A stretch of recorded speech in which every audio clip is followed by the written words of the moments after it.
विधानसभा निवडणुकांसाठी महायुतीच्या तीनही पक्षांची यादी जाहीर झालेली आहे.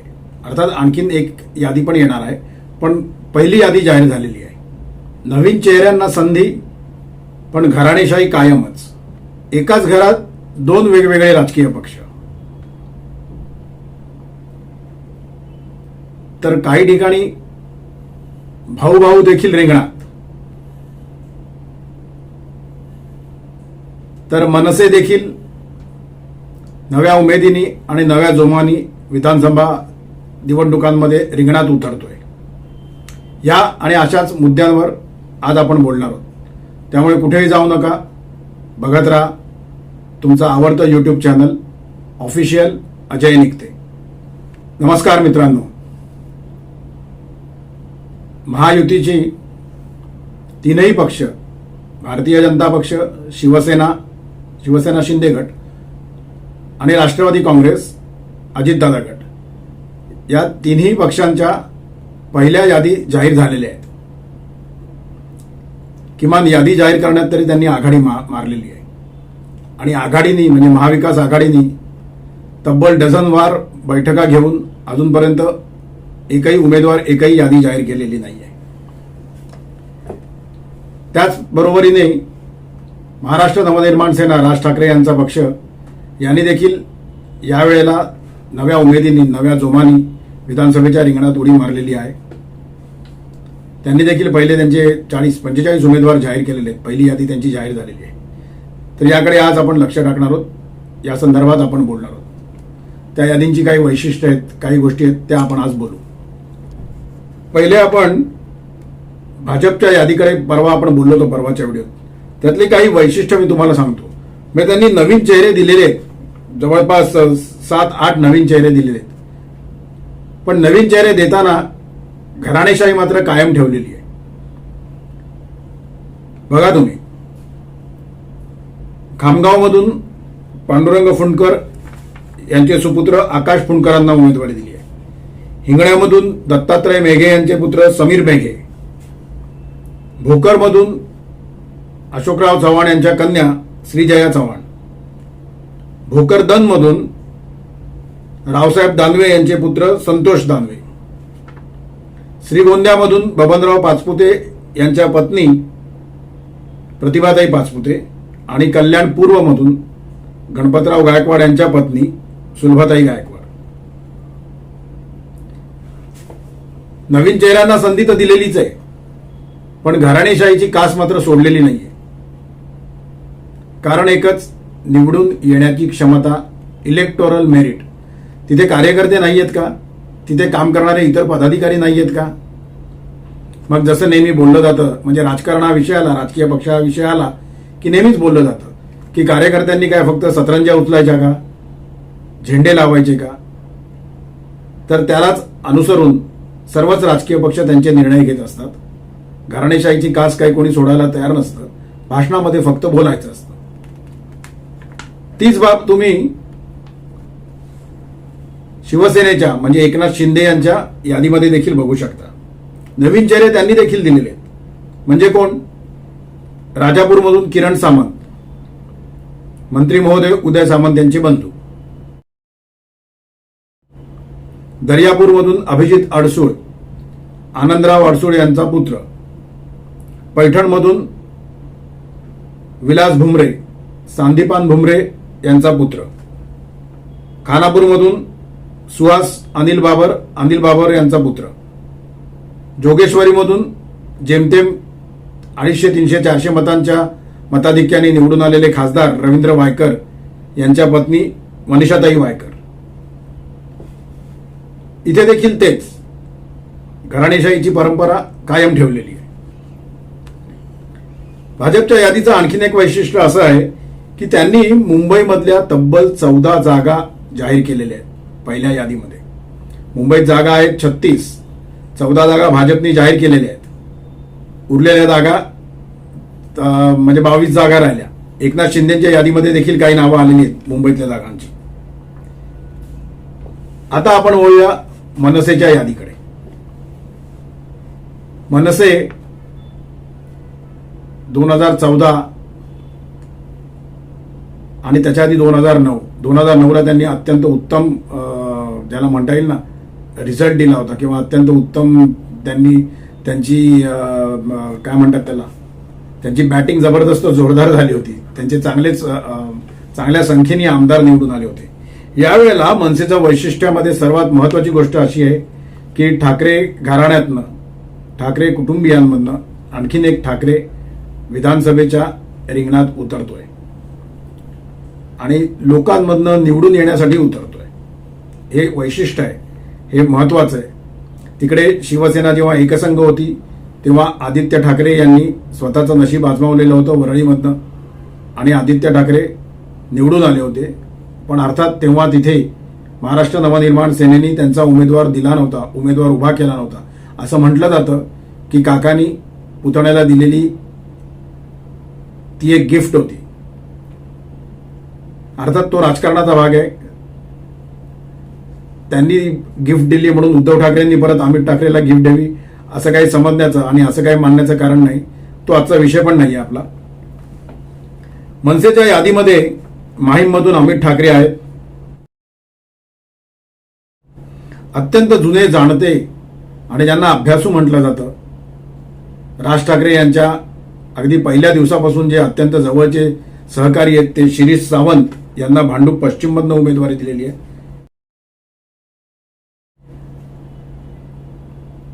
वरळीमधून संदीप देशपांडे या अत्यंत उमद्या कार्यकर्त्याला मैदानात उतरवण्यात आलेलं आहे आणि ते आदित्य ठाकरे यांच्या विरोधात लढणार आहेत. हाय प्रोफाईल झुंज बघायला मिळेल इथे आपल्याला, असं म्हणायला हरकत नाही. खडकवासल्यामधनं अत्यंत गाजलेले महाराष्ट्र नवनिर्माण सेनेचे तत्कालीन आमदार ज्यांना गोल्डमॅन म्हणून संबोधलं जायचं आणि ज्यांनी भर विधानसभेमध्ये अबू आझमी यांच्या मराठीच्या मुद्द्यावरनं कानशिलात लगावली होती, त्यामुळे ते जबरदस्त प्रसिद्ध झाले होते, प्रसिद्धी मिळाली होती त्यांना. त्या रमेश वांदळे यांचे चिरंजीव मयुरेश रमेश वांदळे यांना उमेदवारी दिलेली आहे. वर्सोव्यामधनं देखील संदेश देसाई या अत्यंत चांगल्या कार्यकर्त्याला उमेदवारी देण्यात आलेली आहे. मीरा भाईंदरमधून देखील संदीप राणे या उत्तम कार्यकर्त्याला उमेदवारी देण्यात आलेली आहे. गुहागरमधून प्रमोद गांधी यांना उतरवण्यात आलेलं आहे आणि बेलापूरमधून ज्यांची अनेक आंदोलनं नेहमी गाजत असतात त्या गजाननराव काळे यांना मैदानात उतरवण्यात आलेलं आहे. आणखीन उमेदवारी त्यांनी जाहीर केलेल्या आहेत, पण ही मला त्यात महत्वाचे जे वाटले त्यांची मी नावं तुम्हाला सांगितलेली आहेत. एक लक्षात घ्या, काही गोष्टी या यादी बघितल्यानंतर आपल्याला त्या प्रामुख्याने जाणवतात. काय झालंय की एकाच घरात आता दोन पक्ष आहेत. म्हणजे बघा, महायुतीकडनं भाजपचे गणेश नाईक एका पक्षाचे आणि त्यांचे सुपुत्र संदीप नाईक हे महाविकास आघाडीतनं शरद पवार यांच्या पक्षातनं निवडणुकीच्या रिंगणात उतरणार आहेत. तीच गोष्ट राणे कुटुंबियांमध्ये पण आहे, पण त्याचं वैशिष्ट्य आणखीन वेगळं आहे. नारायणराव राणे हे खासदार आहेत भाजपचे, त्यांचा दुसरा सुपुत्र नितेश राणे हे भाजपचे आमदार आहेत. हे दोघेही एकाच पक्षात आहेत. डॉक्टर निलेश राणे जे आज शिंदेच्या सेनेमध्ये प्रवेश घेणार आहेत, आतापर्यंत झाला पण असेल त्यांचा प्रवेश, आणि ते कुडाळमधनं उभे राहतील शिवसेना शिंदे गटातनं. पण याचं वैशिष्ट्य असे, वडील आणि एक मुलगा एका पक्षात भाजप, दुसरा मुलगा शिवसेना शिंदे गटात, पण तिघही जण महायुतीमध्येच. म्हणजे ताटातलं वाटीत आहे आणि वाटीतलं ताटात आहे असं म्हणायला हरकत नाही. पण दुसऱ्या ठिकाणी बघा तुम्ही काय झालेलं आहे ते. म्हणजे उमेदवारी मिळवण्यासाठी काय काय केलं जातं ते बघा. राजकुमार बडोले आहेत, हे भाजपामधनं अजित पवारांच्या गटात गेलेले आहेत,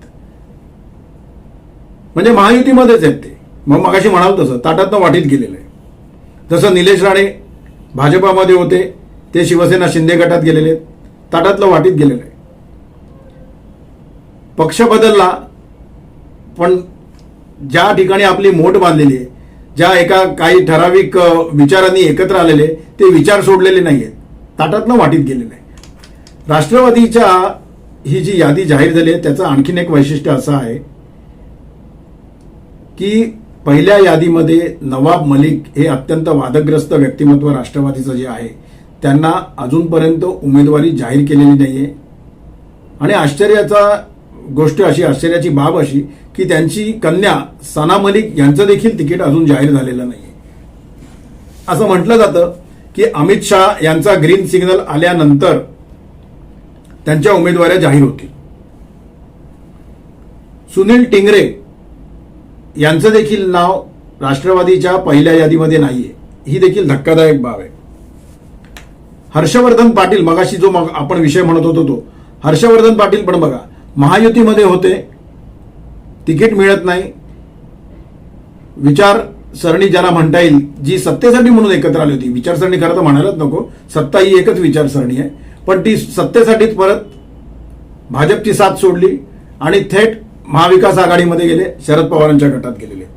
दीपेश म्हात्रे देखील तसेच डोंबिवलीमधून. युवासेनेचा मोठा चेहरा होता तो एकनाथ शिंदे यांच्या गटाचा, एकनाथ शिंदे यांच्या शिवसेनेचा. तिकीट मिळत नाही हे निश्चित झालं, थेट उडी मारून शिवसेना उभाठा गटात गेलेले आहेत. म्हणजे महायुतीतनंच महायुतीमध्ये दुसऱ्या पक्षात गेलेत किंवा महाविकास आघाडीमधूनच महाविकास आघाडीच्या दुसऱ्या पक्षात गेलेत असंही ते झालेलं नाहीये. त्यांनी थेट आघाड्या सोडलेल्या आहेत, महायुती सोडलेली आहे आणि थेट वेगळ्या विरोधी पक्षामध्ये गेलेले आहेत. आणि कारण केवळ एकच, सत्ता. सत्तेचं कारण आणि सत्तेचंच राजकारण. काही आणखीन महत्वाच्या गोष्टी आहेत याच्यामध्ये, त्या पण आपण बघूया. मागच्या व्हिडिओमध्ये आपण म्हटलं होतं की पनवेलची जागा, पनवेलच्या जागेवरती काय होणार आहे. पनवेलच्या जागेवरती आज शेतकरी कामगार पक्षाने ज्या 4-5 उमेदवाऱ्या जाहीर केलेल्या आहेत त्यामध्ये पनवेलची जागा ही शेकापने स्वतःकडे ठेवलेली आहे. म्हणजे स्वतःचीच आहे असं समजून. महाविकास आघाडीमध्ये तो अजून पक्ष गेलेला नाहीये, अजून त्याची काही घोषणा झालेली नाहीये, पण शेकापनी आपली जी यादी जाहीर केलेली आहे त्याच्यामध्ये शेकापनी पनवेलमधून उमेदवार उभा केलेला आहे. महाविकास आघाडीच्या बैठका म्हणण्यापेक्षा जोर बैठकाच म्हणायला पाहिजेत त्याला, जवळपास 12 झाल्या. अजूनपर्यंत यादी प्रसिद्ध झालेली नाही. कदाचित आपला व्हिडिओ येईपर्यंत आज प्रसिद्ध व्हावी अशी अपेक्षा देखील आहे. त्यावरनं काही माध्यमकर्मींनी उद्धव ठाकरे यांना छेडलं होतं की तुमच्याकडे इन्कमिंग भरपूर आहे पण याद्या जाहीर व्हायला काय वेळ लागतो. तेव्हा त्यांनी एक उत्तर दिलं होतं.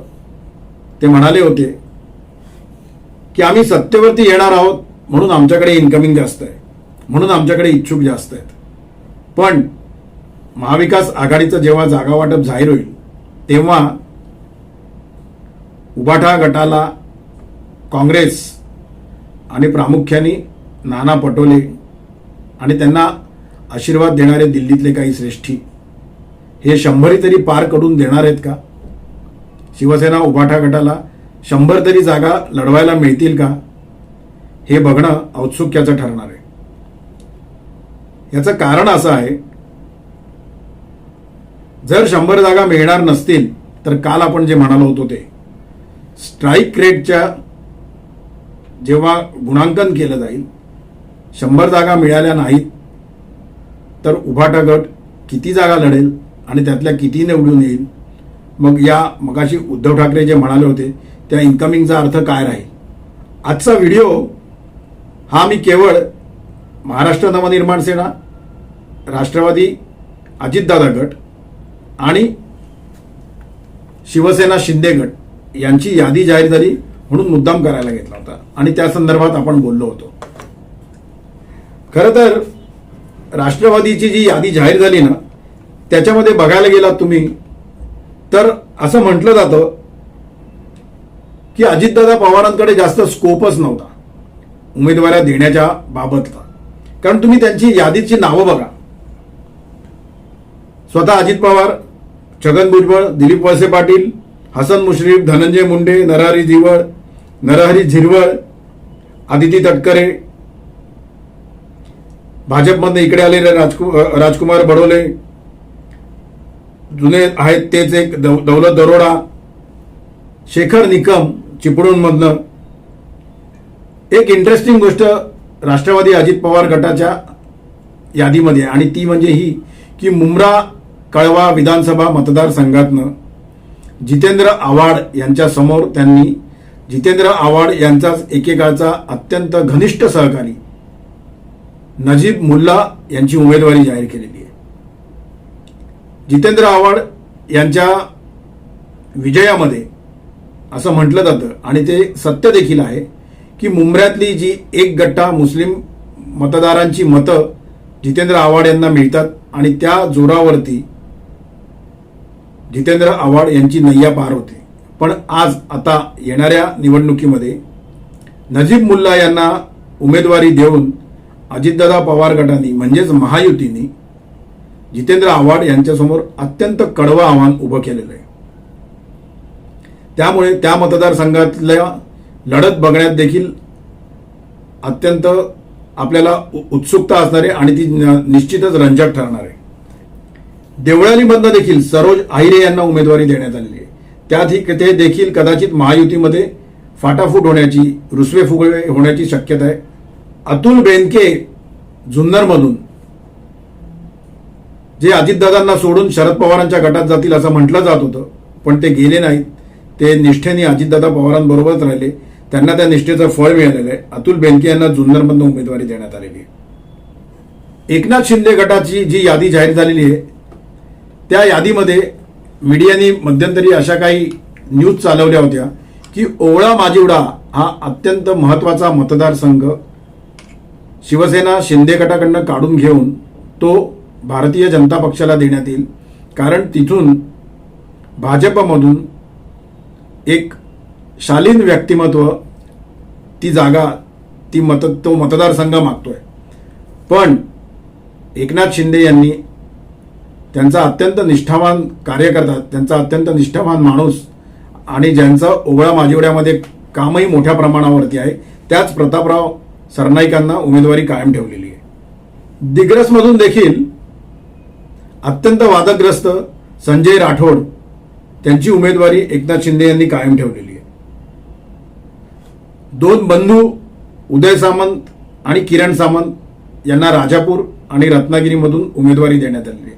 रत्नागिरीमधून उदय सामंतांना उमेदवारी मिळेल याबद्दल काही वादच नव्हता, पण त्या तिथे आता कदाचित महायुतीमध्ये देखील मोठ्या प्रमाणावरती बंड होण्याची शक्यता आहे. कदाचित आज भाजपचे माजी आमदार आणि अत्यंत जुने जाणते नेते बाळ माने हे शिवसेना उभाटा गटात प्रवेश करणार आहेत अशा बातम्या येत होत्या. कारण जर बाळ मानेंना तिकडे उभाटामध्ये ते गेले, उभाटामध्ये त्यांनी प्रवेश घेतला आणि बाळ माने यांना जर का उभाटा गटातनं उमेदवारी दिली तर ती उमेदवारी उदय सामंत यांच्या दृष्टीने अत्यंत, ज्याला म्हणतो आपण की उदय सामंत यांच्या दृष्टीने ते म्हणजे ती निवडणूक लढवणं अत्यंत कठीण होणार आहे. कारण बाळ माने यांच्या मागे RSSचा एक मोठा वर्ग हा बाळ माने यांच्या बरोबर आहे असं म्हटलं जातं. अर्थात तो महायुतीचा धर्म पाळतो का बाळ माने यांच्या बरोबर राहतो हे बघणं देखील उदय सामंत आणि बाळ माने यांची जर लढत झाली तर तिकडे आपल्याला रंजक ठरणार आहे, औत्सुक्याचं ठरणार आहे. त्या ठिकाणी देखील आपलं लक्ष असणार आहे. मगाशी मी महाराष्ट्र नवनिर्माण सेनेची काही नावं तुम्हाला सांगितली. त्यामध्ये आणखीन 2-3 नावं अशी होती की जी अत्यंत इंटरेस्टिंग नावं होती आणि त्या तिथे आपण अत्यंत याच्यानी म्हणजे ज्याला म्हणतो की बारकाईने लक्ष द्यायला पाहिजे. ती नावं अशी होती, मी तुम्हाला वाचून दाखवतो.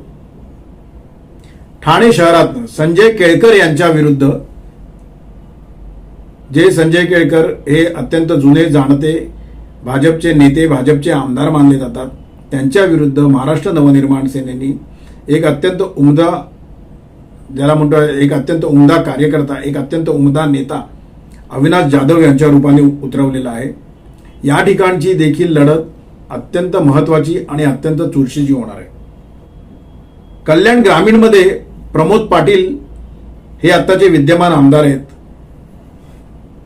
त्यांच्या विरोधात शिवसेना उभाटा गट कोणाला उभं करते हे बघणं जास्त महत्वाचं आहे. आजचा व्हिडिओ मी मगाशी म्हटल्याप्रमाणे केवळ यादीच्या संदर्भात देखील होता आणि आज रात्री कदाचित महाविकास आघाडीची पहिली यादी येण्याची शक्यता आहे. ती जर का आली तर आपण आजच पुन्हा भेटू. तोपर्यंत आणखीन कुठले कुठले विषय आपल्याला बघायला आवडतील ते मला व्हॉट्सअपच्या माध्यमातून कळवा. आजचा व्हिडिओ तुम्हाला कसा वाटला हे मला कमेंटच्या माध्यमातून कळवा. ऑफिशियल अजय निकते हे यूट्यूब चॅनल लाईक करायला, शेअर करायला आणि सबस्क्राईब करायला विसरू नका. बेल आयकॉन नक्की दाबा, त्यामुळे तुम्हाला येणाऱ्या नवनवीन व्हिडिओची नोटिफिकेशन्स मिळतील. तोपर्यंत आपली रजा घेतो. धन्यवाद.